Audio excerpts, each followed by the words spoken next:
Hi, everyone. Welcome and thank you for joining Coffee Time with Masterminds.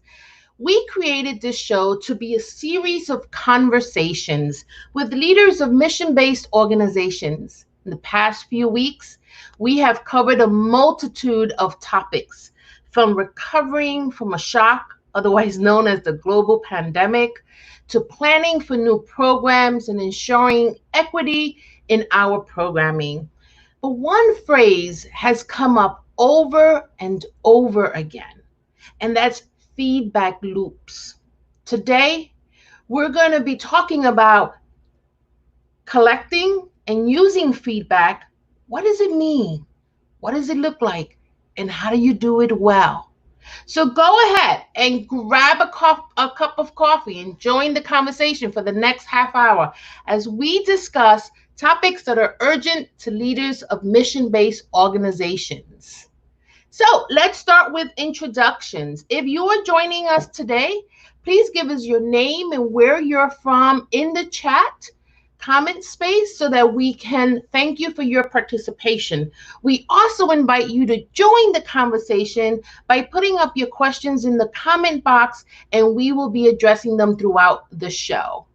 Now, I'm going to introduce my co-host, but first, I am Cynthia Rojas, the principal and founder of To Your Growth, which is a management consulting firm that specializes in change management, organizational development, and leadership development. I'm going to I'm going to bring on my next host, Peter Blakely from Blakely Consulting. Hi, Peter. Good morning, Cynthia. How are you? I'm good. How are you? Good. My name is Peter Blakely. I am the founder and principal of Blakely Consulting, and I help mission-based organizations measure and maximize their impact. You do. And we're going to bring on our other co-host, Rebecca Tuttle. Hi, Rebecca. How are you? Good morning. I'm well. How are you? Good. We're good. I'm Rebecca Tuttle. I'm the founder and creator of Grant Right Now and Grant Writing for Good. We help schools, nonprofits, organizations, and businesses find, write, secure grant funding, and we teach you how to do it. Cool. Well, we can jump right in, but first, I always like to frame the conversation and make sure we're all on the same page. So I'm going to start with Peter. Peter, what do you mean by feedback loops? What does that mean to you? So I think of it as being an entire continuum, right? It's a loop, emphasis on loop, where we ask a question, collect relevant information, analyze that information, and then make a change or adaptation or decision based on it. And then we're going to test that adaptation again. I think it's the cycle that really matters. So when I'm working with organizations, we're focused particularly on the program and ensuring that the programs are as effective and impactful and sometimes efficient as possible. So that's the kind of experiment that we're talking about. But in the course of our program, we have talked about collecting feedback from staff, preparing for a stressful change, like going back to the office. We've talked about how collecting feedback from funding partners can help you maintain your funding and sustainability. So it comes up over and over and over. What I really want to emphasize is that it's a continuous process. You can't just collect feedback, right? It's the looping over and over and over that really matters. Yeah. Cynthia, you talk a lot about collecting feedback from staff, either in preparation for a change or during the implementation of a change. Can you talk about that kind of internal feedback a little bit? Yeah. So for me, I'm always focused on how change or anything regarding an organization impacts its staff, right? And so oftentimes organizations check in with staff and elicit feedback from them. But what I advocate for is formal feedback loops. So formal data gathering. One, and that could be a survey. It could be, a survey, focus groups. But one thing that does is it allows you to then analyze your data, and benchmark. So you can compare yourself against other organizations of your size and see where your employees lie in terms of whether it's a climate study or you're starting a new initiative. Then the formal feedback also then allows you to feed the information back to the staff. Let them see where they stand, because sometimes you might have some staff who are not happy, and there's this perception that the organization has a morale problem. And often I find that that is not true across the organization. So the data will help you with that. And it's important for you to also then document what are the changes that you're going to make based on the data. Now, let me be clear. You don't have to change or address all the issues, right? But you do have to talk about them, recognize them, and validate them. So a formal process validates your staff, really gives you valuable feedback, helps you benchmark, and really places you in a spot of success. I'm losing my train of thought, but it places you in a more successful stand than if you're not gathering the feedback or you're making assumptions about your staff. Can I ask a question? This is so interesting today. And I'm going to see where this is going, because you said 3 things that could make people run for the hills. The first is formal. The second is feedback. And the third one being a possible morale problem, which sounds very human resources. So I'm really intrigued in this conversation today. Well,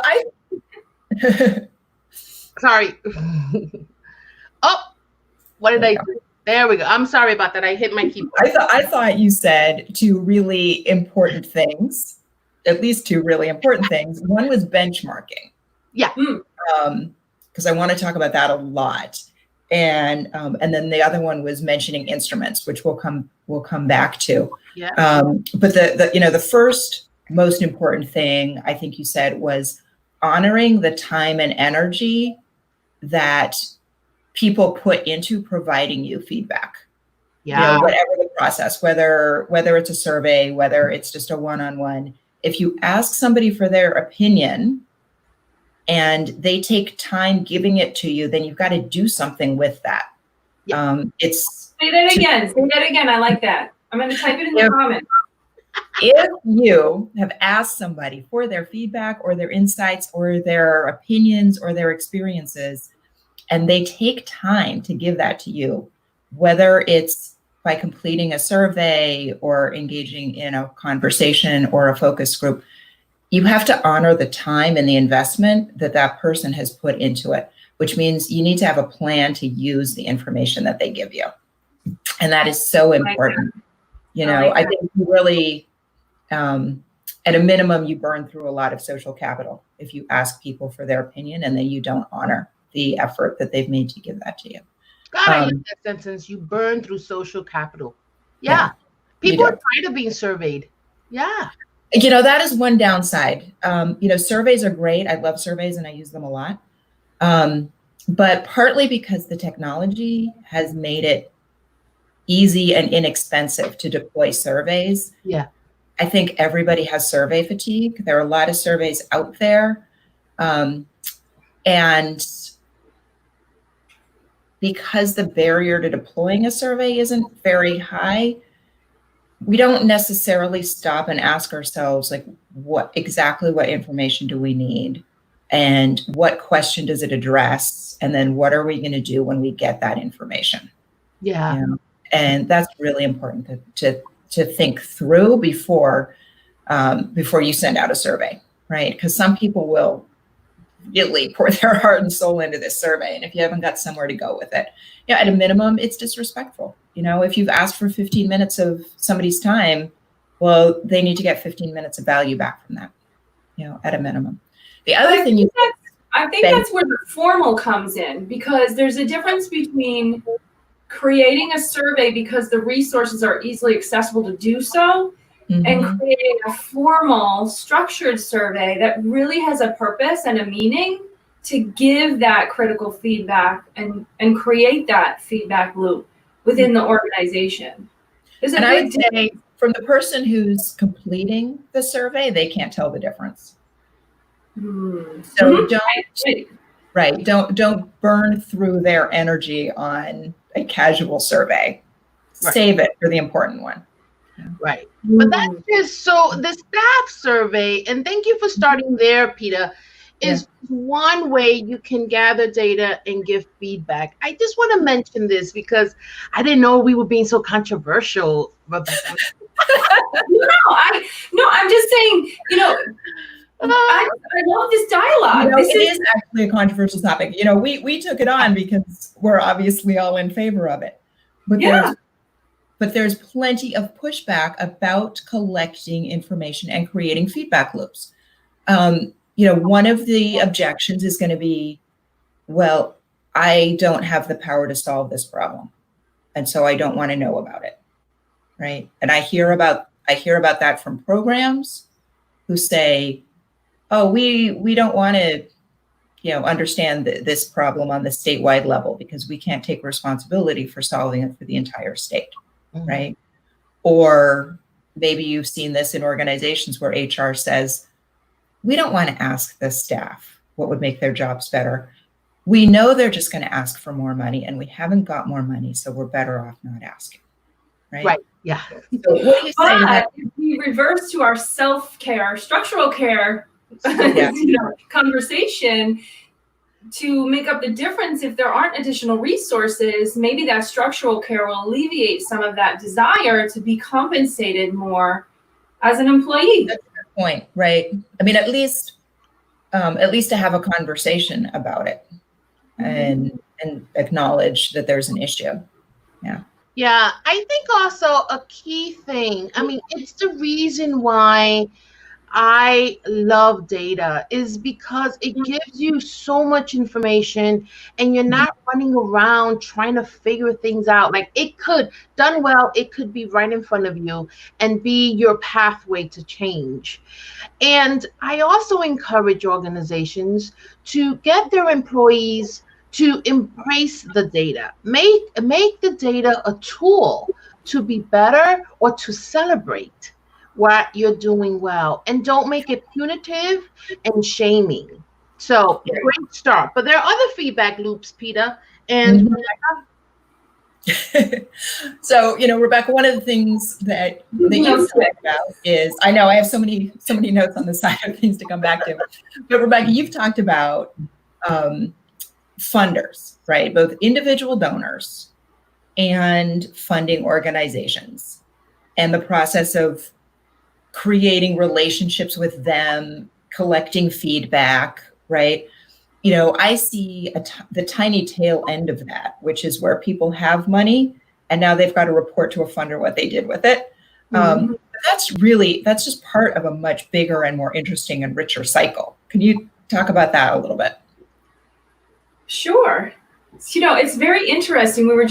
Cynthia had just made the comment about how important it is to capture data. I'm just looking at my notes here, and using that data as a tool, and it could be right in front of you. More often than not, clients will come to me and say, well, we don't have data. When a funder is asking for your demographic data or your, economic data or your population data, they say, well, we don't really have that information, but you actually do, because we collect intake data, we collect data around attendance. So there's a whole host of places where we actually do have that data right in front of us, and funders want that critical information at the onset to see, what are you going to measure, what do you know right now, and what do you anticipate those outcomes being?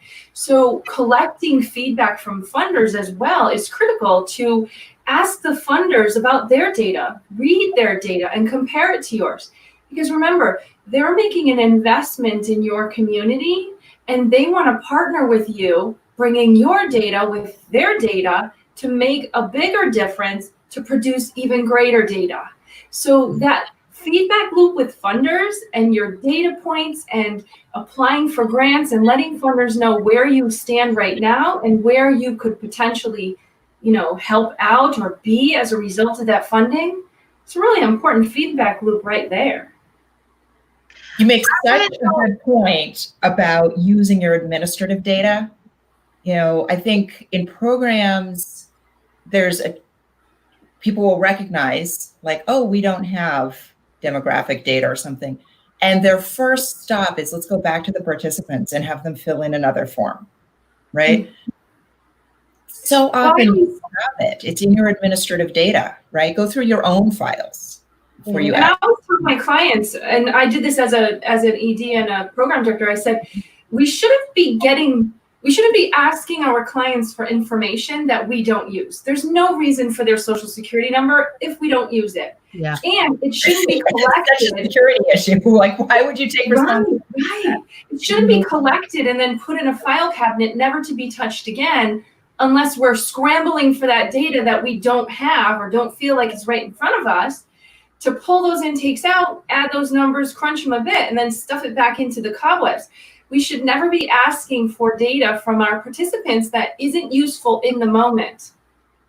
No, if you don't have a question, right? I always ask people, let's go back. What's the question that we have here? And if you haven't got a question that requires that data point, then don't ask for that data point, right? Mm-hmm. It's sloppy, it's irresponsible. And it's just another way when we're working with lower income or marginalized populations that we tax them again, right? I mean, I think we think when people are living in conditions of poverty that their time is worthless or free, and that's not true. So consider every minute that you are asking someone to fill in a form or complete a survey from your own perspective. Would you fill that in? Yeah, and it's you should always think about the people who you're getting information from as one of your stakeholders or end users of your data.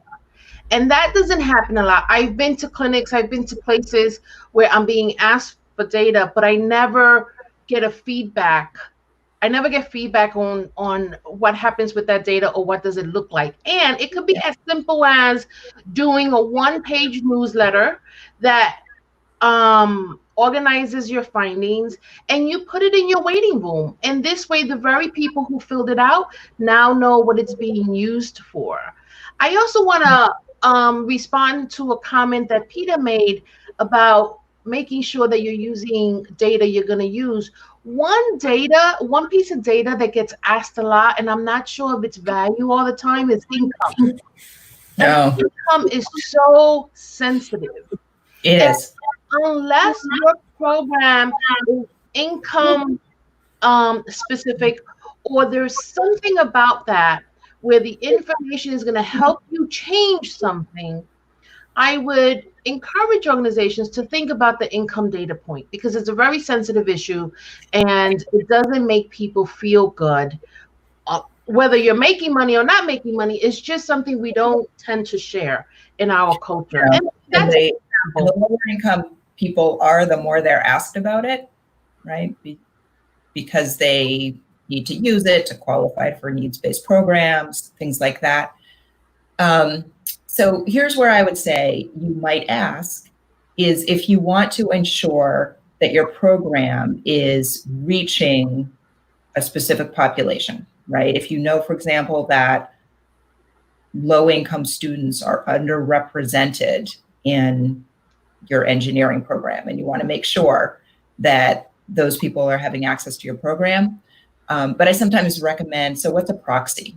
Can you ask people if they have a Pell Grant or, right, or something else that doesn't actually require them to disclose their income, but might say, this is close enough. This tells us this is roughly the pool of people that we want. And Peter, just for people who may not understand what a proxy is, one of the more popular ones, I think, is school lunch. Yes. Right. Yep. So a proxy is a piece of, well, in the wider world, proxy just means something that's standing in for something else. In the data world, when I say a proxy, I mean, what is a piece of information that represents closely enough the construct that we're trying to measure or get at? Yeah. Yeah. Yes. Cool. You know, there's so many things I'm writing down right now. I know what my next episode is going to be. I want to talk a little bit about turning in my mind. That has come up several times. And I think this is, another possible artifact of it being so easy and cheap to distribute a survey, is that I have a lot of conversations with clients where they go straight to distributing a survey. And I'm going to encourage us all to back up and say the instrument follows a whole lot of other decisions. So the first question is, what do we need to know and why? What are we going to do with that information? And then who needs to tell us that information? And then you get to how should they tell us? Nice. Yeah. A survey is useful if you want to ask a lot of people. Maybe you want to have some anonymity about how they answer the questions. The people that you are going to ask this question of are good at reading, because surveys are generally written. There are ways that you can survey children who can't read, but we'll save that for another show, or other people who are pre-literate. But there are a whole lot of other instruments in the world, right? And even a survey doesn't have to look like a link in my email, right? A piece of poster board with 2 questions on it, and I put a sticker under my response, that's a survey, right? Yeah. All of those things are surveys. But there are other things where maybe you just want to ask people. Yeah. You know, I love the survey. They have it in some places where you're walking out of a restaurant or you're walking out of a space and there are like these 5 faces and they're I love that. That is my favorite survey instrument. And you just hit your response. I love that. Yes. I want to be the person or the company that's in the background analyzing the data. Yeah, they have those at the airport. Yes. I saw one at security at Heathrow. I love that. It's my favorite survey. It's only the information that we need on a scale that everybody can understand. Yep. And it only takes a second to respond to it. The only thing you have to be able to do is read the question. Yeah. I love it. Yeah. And so that speaks to, it doesn't have to be complicated. So Rebecca said, oh, Cynthia, you used the word formal. And you're right, that can be intimidating, but it doesn't have to be, intimidating. It doesn't have to be stuffy. It can be well constructed. Oh, yeah. Without being stuffy. Right. That's the formal piece. Mm-hmm. Yeah. Yes. Yes. And so, yep, go ahead, Rebecca. Well, that goes back to what we were talking about. There's a formal structure to it, but there's also dialogue about the intentions of it. So if you explain to the respondents why you're collecting this survey data, how you're collecting it, who should respond, all the things that Peta just listed in her items there, then people are more inclined to participate and take down that wall of caution when they hear the word formal survey, because they now are part of it, they understand it better, and they don't see it as so intimidating, because you're explaining to them what you want to get out of it and then letting them know about that feedback loop to give that information back out and disseminate the results of that survey. All too often we hold that close to the vest and we never give the results back out. And, I just want to go back to the point you were making about income. We're in the midst of a pandemic. I could make $200,000 last year, lose my job from COVID-19 pandemic, and my income could go down to 0. So income that I've reported previously that has either allowed me to access services or hindered my ability to access those services, that income level is irrelevant now, and it's changed, it's different. So what are we really using income to evaluate when we are trying to access these critical services that we needed through these nonprofits and other areas that we're seeking help? I don't believe in using income data if it's avoidable.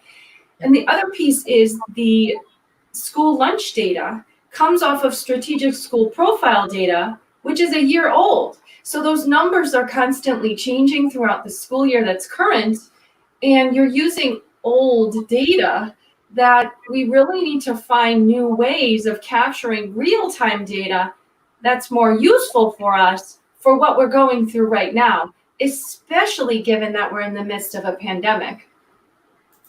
Yeah, so I love to fill out surveys, and I hope I don't start getting a lot of phone calls from market researchers. I love filling out surveys because I want to see how they're put together. Yeah, I analyze how they build their questions and how they do the interviews. I got selected for the American Community Survey. It was like the highlight of my year. I was Oh my God. And I just finished doing the Nielsen's, you know, the one for television. Oh, yeah. I did that. Yeah. Wait, really? I've never met a 20 years ago when it was like a bubble chart. Uh-huh. Yeah. Oh my God. So I just think that was like a 6-month process. Mm-hmm. So I just signed up for another survey because I actually had some feedback on their product. And I had to make the appointment using some online system. It was great, easy. And I didn't get a call back at the time that I set the appointment, and I waited for them. I was checking emails, but I was at my desk waiting for them. And so that didn't happen. And in all fairness, they came back and said that they apologized, and I just haven't had the time to do it. But that's another point that you're making, Peter, is make sure you're not wasting people's time. Because what that told me is that maybe my feedback is not that valuable. So now you're no longer on the top of my list, right? Where I still want to know, I fill out those surveys from like Lowe's and Home Depot's, the ones that are on the receipts. Has anybody ever won that? I did meet a cashier who told me she had a customer that won the $5,000. Wow. Yeah. But I do want to say this. I never hear about the feedback. What does Home Depot, Lowe's, Dunkin' Donuts do with this feedback? It would be wonderful to know what they do with it and how they've become better, right? Yeah. So that's another, and we are not picking, let's just do a disclaimer. We are not picking on Lowe's, Home Depot, and Dunkin' Donuts. We all love them or like them. We just want to give an example because they do a lot of surveys. Yeah, and we like yoga too. We were never picking on yoga. We're not picking on yoga. We're not picking on yoga. But if you want to send us an email and give us your opinion, you can. We met with lawyers yesterday, right? It was so controversial. Well, Cynthia, remember last episode and you were saying, "Oh, is this a secret? I really love secrets." So all of the, businesses or major chains that are collecting this survey data are using that to entice us to shop with them, to entice us to frequent their store, to become one of their consumers. So they probably keep it under the vest so that we can't go in and say, I know what they're going to trick me into buying today. That's true. I want to talk about, before we wrap up, I do want to talk about like one other thing about feedback loops, and that's timing. Oh, yes. I call it cadence. When I'm developing a data plan with a client, I always ask, what is the cadence of this information? How often are we going to collect it? And, what's the frequency with which we can adjust it? And there are some things that we look at on an annual basis. There are some things that we look at on a quarterly basis. Sometimes they're the same things. There's some things that we look at on a daily basis, right? Yep. So for example, usually your board is going to be looking at annual measures, right? How many people did we serve? How many of them graduated? How much did some measure change for them? That kind of thing. And when you're doing strategic planning, you're thinking like 5, 10-year arcs, right? So you've got long, slow cadences. When you're looking at something like customer satisfaction, that's something that you could adjust today, right? You could call in more cashiers and shorten the lines today. There's no reason to annualize that data and fix it next year. That's going to be too late, right? So that was another thing that I just wanted to bring into the conversation, is matching the cadence with decision-making level, how quickly you should be able to adjust, and matching it with the right audience, right? So some people are going to be looking at longer-term data, and other people, frontline managers, might be looking at daily data. I love that. I used to work with someone. Her name is Michaela. She worked on my research team, and I wrote it down. She used to say, in order for data to be relevant, it must be timely.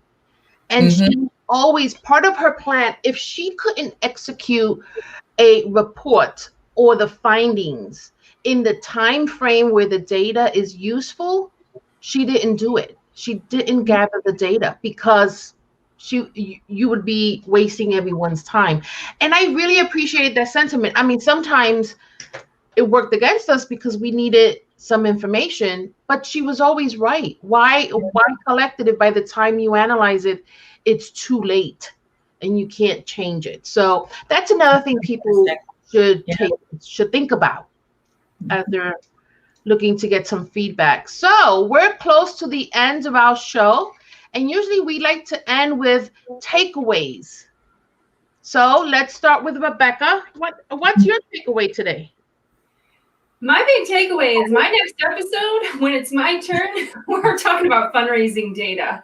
You know, this is a great conversation that we should continue, because what this is going to do, or how is this helpful for nonprofits, is as a plan, as our show had started to do, helping people plan for their post-COVID future, they can start collecting that critical data now, gathering an understanding of what the importance of it is, how to collect it, how to, create that feedback loop and use it to get them to where ultimately they want to go. And that is success out of this pandemic.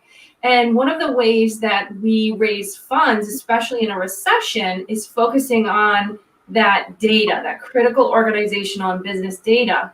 And I'm not talking about how many donors gave, just that type of data. I mean that data within, as Cynthia had said, is right in front of us. We just don't see it. Yeah, no, you're right on. You're right on about that, Rebecca. Thank you. Peter, what is your great takeaway? I think my great takeaway is that the data is an asset and you're not entitled to it, and to be extremely thoughtful about collecting it and using it. And what I've learned in this conversation is to think more broadly about all of the data that an organization is collecting, using both internally and externally, and to think about that entire system together. How about you, Cynthia? I love that. I love what you just said. Data is an asset. And yes, I believe is an asset. But Peter, you also said something today that struck me. You mentioned don't annualize data that would benefit you today. You don't have to wait to the end of the year. Again, feeding off of being very careful about the burden you put on your stakeholders, but also the person I work with, Michaela, talking about making sure that data is relevant, and that has to do with timing. So for me, it is a reminder that one of the important things about data is feeding the data back and doing it in a timely manner and not waiting to the end of the year if you don't have to. All right. So next week we'll be back, same time, 10:30 on Friday, and we're gonna have a great show as well. So have a great week. Have a great weekend, and we'll see you next week. Take care, everybody. Bye.